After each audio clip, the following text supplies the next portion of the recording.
il y a plusieurs défis qu'on est en train d'essayer de relever. Depuis 2012, on a eu un changement dans le Local Government Act. C'est la loi qui dirige les collectivités locales. Depuis la publication de cette loi, il y a eu plusieurs changements qu'on a combattus et il en reste beaucoup d'autres à combattre. Parmi, il y a les horaires flexibles sur le lieu de travail. Depuis maintenant 8 ans, c'est-à-dire qu'on a un rapport qui est publié chaque 5 ans pour les conditions de service dans les collectivités locales. Et depuis 8 ans, ça fait le deuxième rapport qu'on a mis cette recommandation pour les horaires flexibles dans le lieu de travail, tout simplement pour combattre le retard sur le lieu de travail. Et ce problème est principalement lié aux congestions routières qui est très aiguë à Maurice. Mais malheureusement, l'administration tarde à mettre en place ce système.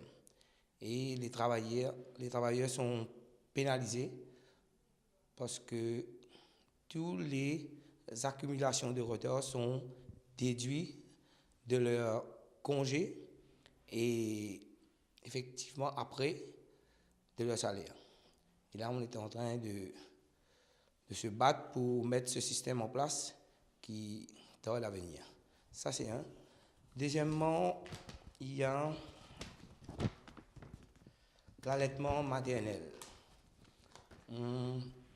Comme vous savez, l'île Maurice a signé la convention du BIT concernant l'allaitement maternel pour les employés.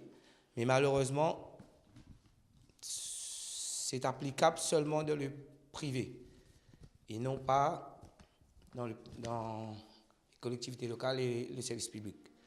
Et là aussi, il y a un gros challenge à relever. Les arrangements collectifs avec les administrations qui datent depuis des lustres. On a commencé à travailler un ébauche avec les ministères de l'administration régionale, qui est comment ça s'appelle? The Parent Ministry of the Local Authorities. On a commencé depuis 3 ans. Et là aussi, ça tarde à venir, on tarde à finaliser. Et ça nous pose beaucoup de problèmes quand on a des discussions à entamer avec l'administration parce que les arrangements datent depuis assez longtemps et ne sont pas en conformité avec les nouvelles dispositions de la loi. Et quatrièmement, il y a la sous-traitance des services. Sous-traitance des services. Surtout pour les travailleurs manuels. C'est-à-dire que, à section de voirie, par exemple, 75% est effectué par sous-traitance, les compagnies privées. Le problème, c'est que de plus en plus, ça va augmenter. Parce que le système qui est en place ne permet pas aux employés de donner un bon service. Il y a le manque d'équipement, équipement, les protective equipment. Et puis les camions, tout ça. Il y a un manque d'équipement et rien n'est fait pour améliorer cela. Au contraire, on laisse pourrir on laisse pourrir la situation et on va vers le sous-traitance. Ça. Et puis, les postes vacants sont restés vides depuis bien longtemps. On n'est pas en train de remplir les postes juste pour qu'on puisse aller vers la privatisation.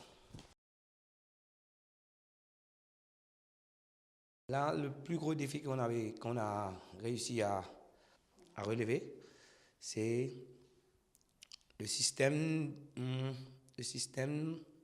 on dit ça, empreinte digitale pour présence des employés. Le gouvernement est venu avec ce système il y a 3-4 ans. Et là, on est allé en cours, tout ça. Heureusement, là, on a pu faire enlever dans toutes les municipalités.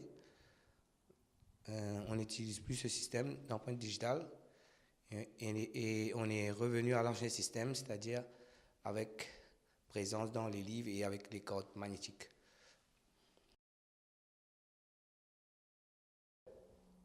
À travers ce réseau, ce serait de mettre sur place un genre de chart international pour les éboueurs comme nous avons pour les gens de la mer. C'est-à-dire qui garantissent les heures de travail, les conditions de service, qui sera uniforme comme pour les gens de la mer. J'espère qu'on pourra faire ça d'ici 2 ou 3 ans, arriver avec un chart international pour les éboueurs